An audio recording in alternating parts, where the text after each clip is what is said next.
Hello and welcome to the second episode of the Misinformation Podcast. I am Z, also known as the Reluctant Accountant, and today we're here with From Russia with Love.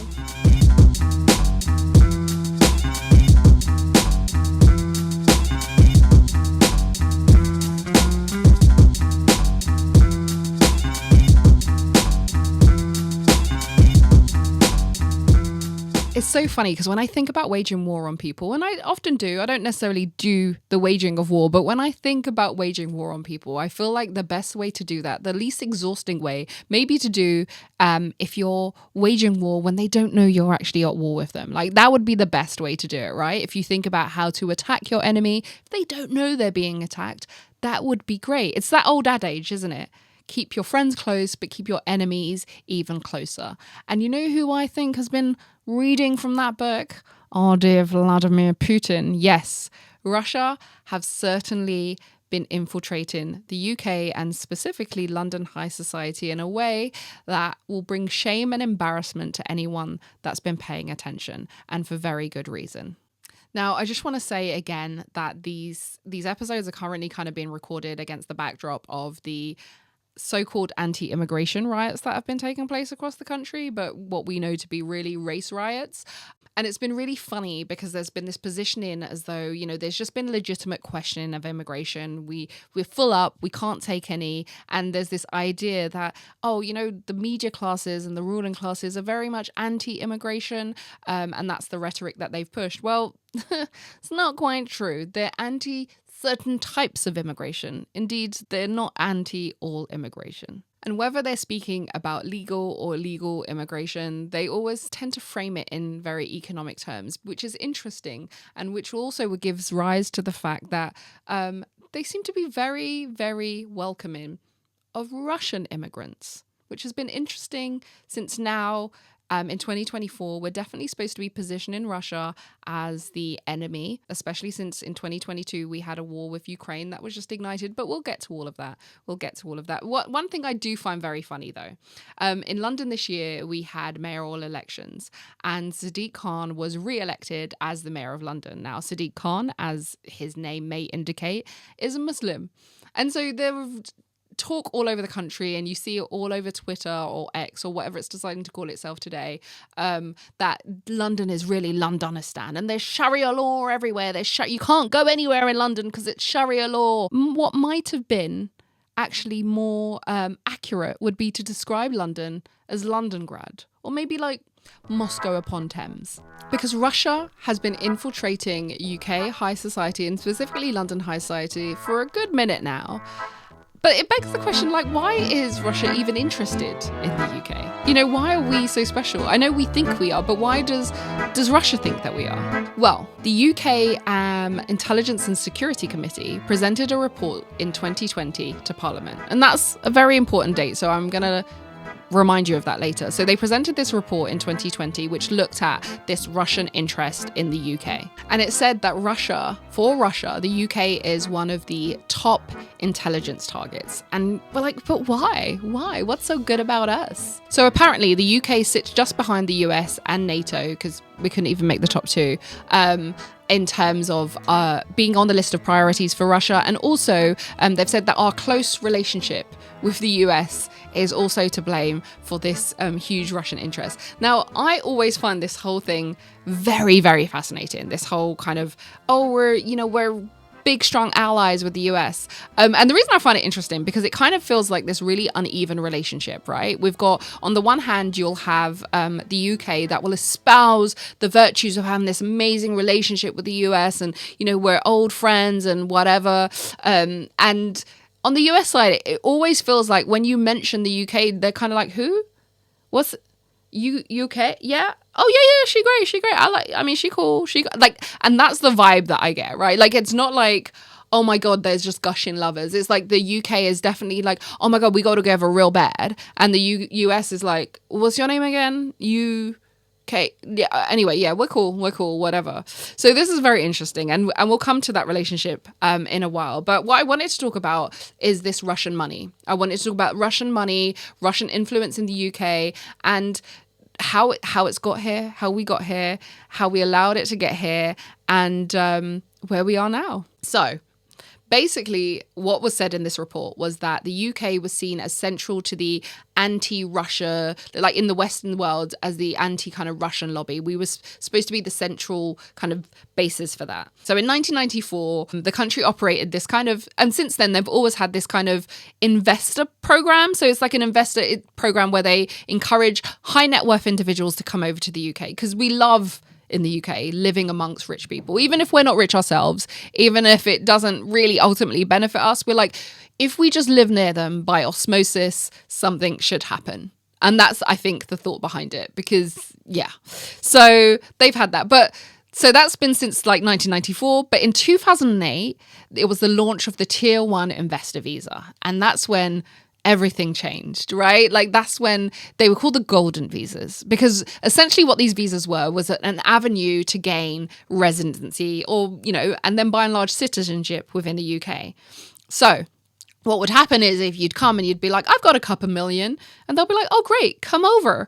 And it depended on how much millions you had. So it may be between, I think it was like 2 to 5 with a kind of benchmark. So it was like 2, 3 or 5. And if you came in with 2, it took you 5 years and you got residency. And if it was like 5, you got 2 years to residency. So whatever it was like the more money you bring over, the quicker you can be one of us, because we love rich people. We love you here. So come over and come live with us. And that was the appeal. And so that's what happened. People started coming over. They were like, oh, okay. Is that all it takes? Because, when you have a lot of money, to us, a couple million is life-changing. To them, that's like, I spent that on some Yeezys. I just got some custom-made Yeezys or something. I spent that on a trip somewhere, $1 million. I spend that on parties, and that is something that really does happen. So the amount of money that they would spend on like kind of a lavish party, 1 or 2 lavish parties, they were like, is that all I need? Yeah, fine, here you go. So there's this anti-corruption watchdog, Transparency International UK. And they said they've had this report entitled Gold Rush, Investment Visas and Corrupt Capital Flows into the UK. And so they had this data, that was Home Office data, they didn't just kind of make it up. And when these Tier 1 visas were introduced, so they're introduced in 2008. So by 2009, they had like 153 applicants. So it's like, okay, it's not too bad. 153 it's not crazy. It's not crazy. So 5 years later, however, the applicants for that year were 1,173. And they said that £3.15 billion had entered the UK through the scheme. And you're probably thinking, oh, that's okay. We need money. I mean, I don't know if you guys felt that £3.1 billion. I personally, I didn't feel it, but cool. We just want the money here. We're hopeful that good people will just do good things. So they had all of these visas that were being granted, and I think up until 2014 they had like over 3,000 visas that were granted, and 60% of them were going to Chinese and Russian nationals. And so these nationals, and I'm not going to focus on China because for obvious reasons this is an episode about Russia, but I want you to just think about this, because it may seem like I'm just like, well, what's the problem? These people are coming in with their own money and whatever. If you understand about the USSR, the fall of communism and the creation of, Russian and the other Soviet states, the money that oligarchs had after this kind of Iron Curtain came down, I'm saying that I would like to say earned, but maybe I'm being generous. The money that they have, we are making a big leap to assume that this didn't come, let me rephrase this, because just in case somebody with a Russian accent turns up on my door. There is a big leap to say that this money was from solely legitimate purposes. Okay, so remember that idea that not all money is good money. So when we're thinking about this money coming in, and we often do think about the sources of money and where it comes from, because there's a whole thing called money laundering, and that Russians have helped to make the UK one of the London in particular, the money laundering capital of the world, one of them. When we think about the illicit means by which they got these gains, if we're going to go, oh, well, it doesn't matter. We're also saying that we're actually very comfortable with this money coming in, and we don't really care where the money's come from, whether it's been stolen, whether it's been by ill-gotten gains or whatever. We don't care, because it's just so much money. We're actually quite happy for them. In a way, that's kind of what we're saying, right? So we have these high net worth individuals coming in and they get bringing all this money. And when I'm saying this, I just want you to know it's not just me just sitting there in my kind of little bubble that I may or may not live in and just kind of going, well, I don't think that's fair and I don't think they got that from the right place. No. So the Transparency International, the anti-corruption watchdog, had collated information on questionable funds that came from around the world and that was being invested in UK property since 2016. And what they found that there was £6.7 billion worth of investment in UK property that came from questionable sources. And of that total, 1.5 billion, which is not an insignificant amount, worth of property was bought by Russians with accusations of corruptions against them or links to the Kremlin. For the little people, I often see media reports coming out and just by association, just on the fact of joint enterprise. Like if we're just going to look at the thing that puts so many young people into prison, these people have links, but we're quite happy to just assume that the money that has come from these people with links to corruption and to this government that we're supposed to be very wary of, we're just going to assume that the money is fine though. The money, it's good enough. One thing has nothing to do with the other, and we're not even going to investigate it. And if you look at that against the backdrop of remembering how keen politicians are to point to these hypothetical criminals that are coming over in boats, right? They'll talk about, oh, we need to stop the boats because we know that criminals are coming over and they're people, apart from stealing our jobs, they're going to do things to our women and all of this. There's all of this fear mongering. But when there's actual criminals, right? When there's actual, people that have links to criminality, they're like, well, I mean, what's a little bit of what's an assassination between nations? Who really cares? So this Russian report traces the UK's appeal as a destination from Russian money, as I said, back to the early 90s. And what was launched in the 90s, we had this investor programs, these investor schemes for people with money. Essentially, if you've got enough money, we'll accept you, we'll take you. In the 90s, another thing that happened was Mr. Tony Blair. Now, whilst the former Prime Minister didn't really have the opportunity that I'm imagining that he would have liked to take advantage of this Russian money, he does count Russian oligarchs among some of his biggest donors to his charities. So, he gets in where he fits in. And he's a former Prime Minister, but there have been governing ministers that have had very questionable relationships with these Russian oligarchs. And this has had a direct impact, in my opinion, on the way that society has prevailed, on policy, and on the things that we've seen unravel in the media and across the country. And that should be a big concern for everybody. And it seems like it kind of isn't, in a way. How can I put this? So when I think about Brexit, I think about one of the predominant things that we said was that, one of the things that came out of it, that there was supposed Russian interference. It was alleged that there was Russian interference in the EU referendum for it to go a certain way. And we all know that and if I'm thinking about Russia as this big bad terrorizer of UK, because the UK just seemed like really naive and stupid at this point. But if I'm thinking about that, one of the things you do if you're going to terrorize a victim is good to isolate them. So of course it would make sense that they wouldn't want us part of this EU, holding them more to account, having more scrutiny over these relationships. So it's very interesting that we had this situation where they were like, oh, Russian bots and these people influence the vote, and they've had this big influence over the eventual outcome of the EU referendum.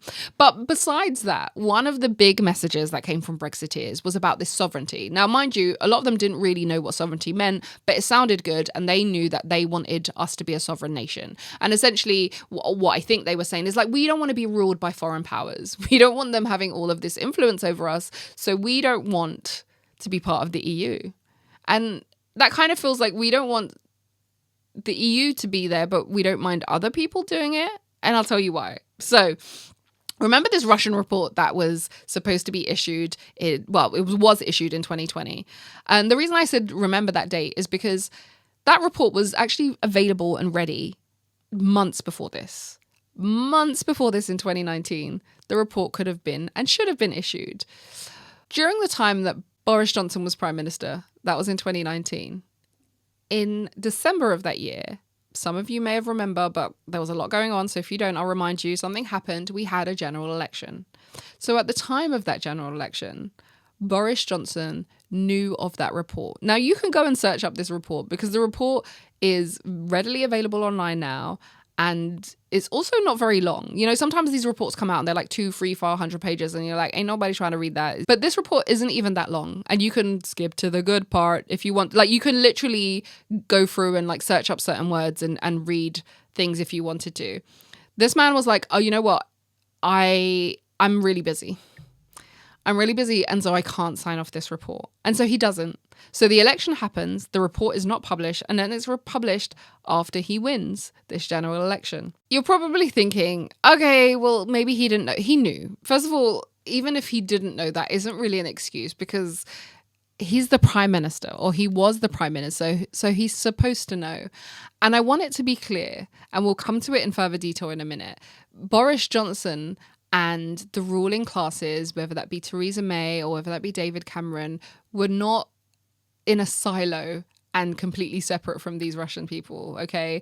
They were in the proverbial bed with them and they were playing tennis with them, and we'll get to that. But I want to kind of highlight one thing really quickly. So on the 17th of February 2022, these tier 1 visas were like abruptly stopped. They were like, boom, we're closing them down due to security concerns. And it sounds like, oh, well, finally, you know, the UK have looked into this. They're kind of taking it seriously. We're actually doing something about this. Well, a week later, Russia invaded Ukraine. And so what's more likely is that they were aware of the prevailing situation, the prevailing international situation, knew that the likelihood that Russia was going to invade Ukraine was going to come up. And us just kind of having this avenue where we just welcomed, you know, Russian people and Russian oligarchs and those people linked with links and ties to the Kremlin with open arms, as long as they had enough money, with essentially whoring ourselves out, probably wouldn't look good on an international stage. And so with the swiftness of a quick calotte at the back of your head, yep, that system was closed down. That's the funny thing, because they can react when they know there's embarrassment on the international stage. But one of the things is that this atmosphere and these threats, they didn't come out of nowhere. Now, just so we know, and just so we can kind of make these links, as I said, both, you know, Johnson, May, Cameron, they all welcomed Russian money with open arms. And actually, in 2019, Open Democracy revealed that the Conservative government, the governing Conservative Party, had received over 3.5 million from Russian donors since 2010. Now, you may think like, well, I know we become desensitized to these numbers nowadays, right? So people will be like, 3.5 million, that's nothing. That's nothing. My house costs 3.5 million. Okay. That's why we need a mansion tax. No, I'm joking. Oh, am I?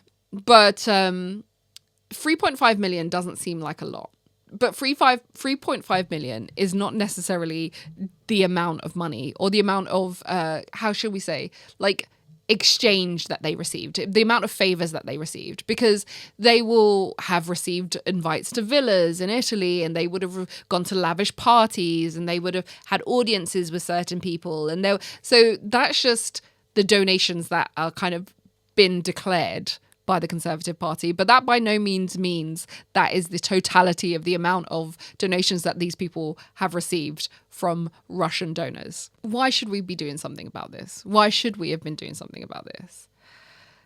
Is it right for Russian oligarchs and influential Russian people to have such clear and unfettered access to our politicians and to our leaders, to the governing bodies in this country? Because if, as you say, we are fighting for this sovereignty and this nation, and we have people that have links to the FSB, they were, you know, like out here, you know, twerking for Putin or whoever they needed to twerk for, and they made their money. You have to understand that Russian money and Russian oligarch money does not exist separately from the Kremlin. The way that society works is that there is always, like, you are wealthy because they allow you to be wealthy, and they can often swiftly change that status. So this idea that we're just ex-FSB is kind of like, I believe when I think about it, and from the things that I've read and heard, it's kind of like when people say, I'm a recovering alcoholic. Like you never used to be an alcoholic. You're just an alcoholic and you're a recovering alcoholic, but it's always there, right? Or maybe even the hand of it, of this kind of FSB hand, is even more predominant than what it would be. So the thing is, we've seen things that have gone down in this country, and the response, to say it's been lackluster would be kind of an understatement. So I remember clearly 2006, the poisoning of Alexander Litvinenko was a big deal. You saw pictures of him in the hospital, wasting away and whatever. And then you had also in 2018, there was the botched assassination attempts, which were the Salisbury poisonings, right? And this was allegedly by, FSB agents. This was on UK soil. Both of these things were on UK soil. This would, I think, warrant some sort of response and a strong response from the government and whatever. And what we found, or what was found, that actually interestingly, after the Salisbury poisonings in 2018, Russian donations to the Tory party actually increased. So there's that. When you think about this kind of Russian spy trope, and indeed, From Russia with Love is the name of this episode. So this is an ode to the 1963 Bond film.